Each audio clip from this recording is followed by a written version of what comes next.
The Last of Us yalnızca bir hayatta kalma hikayesi değil, bir baba ve kızın yıkılmış bir dünyanın içinde yeniden insan olma mücadelesi. Ama bu oyunun içinde kimsenin fark etmediği küçük ama inanılmaz anlamlı detaylar var. Bugün o detayların perdesini aralayacağız. Joel'in kolundaki saatin neden durduğunu, Ellie'nin bıçağının ardındaki sırrı ve Naughty Dog'un oyuna gizlediği minik mesajları ve en önemlisi Ellie'nin isminin nereden geldiğini tek tek inceleyeceğiz.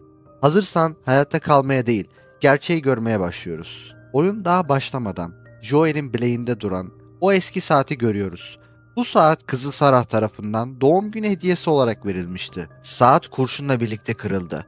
Ve ilginçtir, saat hep aynı anda durdu. 02:15'te. Ve o andan sonra Joel'in zamanı asla ilerlemedi. Yıllar geçiyor, dünya çöküyor, insanlar canavarlaşıyor ama Joel hala o gecede. Last of Us Part 2'de bile o saatin Joel'in odasında duruyor. Bu geçmişin peşini asla bırakamadığının sembolü. O kırık saat sadece bir aksesuar değil, bir adamın donmuş kalbi. Ellie'nin kullandığı o küçük katlanır bıçak, oyuncular onu sadece bir savunma aracı sanıyor. Ama o bıçak aslında Fedra askerlerinin kullandığı standart bir model. Bu da bize şunu gösteriyor. Ellie büyüdüğü yetimhaneden gizlice o bıçağı almış. Kendi kimliğini, kendi silahını kendisi seçmiş. Bu bıçak Ellie'nin "kimse beni koruyamayacak, ben kendimi korurum" diyen ruhun sembolüdür. Oyunun en başındaki o huzurlu sahneyi hatırlıyor musun? O an odada bir poster var. Halicon Drops. Çoğu oyuncu bu detayı fark etmez. Halicon kelimesi eski Yunanca'da huzurlu günler anlamına gelir. Naughty Dog bize sessizce diyor ki bu huzurlu günler birazdan bitecek. Ve gerçekten de birkaç dakika sonra her şey karanlığa gömülür. Bill'in yaşadığı kasabaya ilk girdiğimizde her yer tuzaklarla doludur.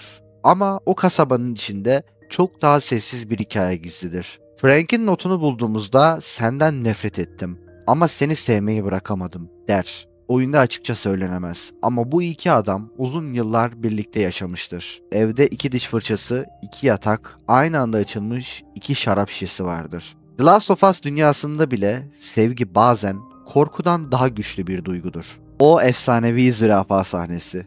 Joel ve Ellie'nin ilk kez gerçekten güldüğü o an. Joel'in "Let's go kiddo" sözü senaryoda yoktu. Troy Baker o anda içinden geleni söyledi.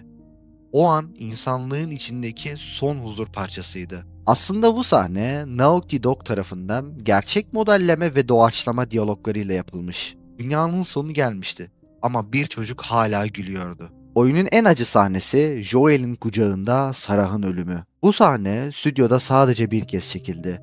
Çünkü Joel seslendirme sanatçısı Troy Baker gerçekten ağladı. Yani o Sarah çığlığı senaryodan değil, bir babanın içinden gelen gerçek bir acıdan. Bu yüzden bu sahnede hala oyun tarihinin en duygusal anı olarak hatırlanıyor. Oyundaki mantar virüsü tamamen uydurma değil.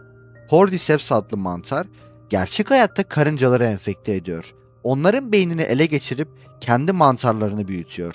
Naughty Dog bunu insanlara uyarladı. Yani The Last of Us aslında kurgusal bir bilim kabusunun ne kadar yakın olabileceğini anlatıyor. Ki gerçekten de öyle. Firefly yani ateş böceği. Semboldeki böcek kısa ömürlü bir ışık yayar.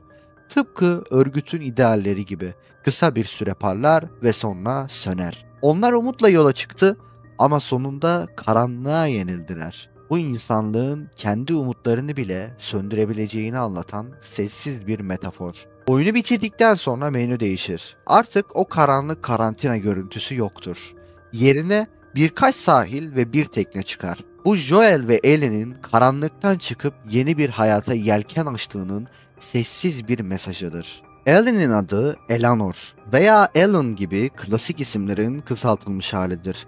Ama The Last of Us'ta doğrudan Ellen Page, şimdiki adıyla Elliot Page'e bir gönderme olduğuna dair güçlü teoriler vardır. Oyunun ilk tanıtım fragmanlarında Ellie'nin tasarımı Ellen Page'e çok benziyordu. Hatta oyuncunun kendisi de bunu fark edip tepki göstermişti. Bu yüzden Naughty Dog daha sonra Ellie'nin yüz modelini değiştirip Ashley Johnson'un yüz hatlarına daha çok benzetecek şekilde yeniden tasarladı. Bu küçük ama ilginç detay Ellie'nin adının ve karakterinin ilham kaynağını bilmeyen birçok oyuncuyu şaşırtıyor. The Last of Us sadece zombiler ve hayatta kalma üzerine bir oyun değil. Kırık bir saat, paslı bir bıçak, bir çocuk posteri.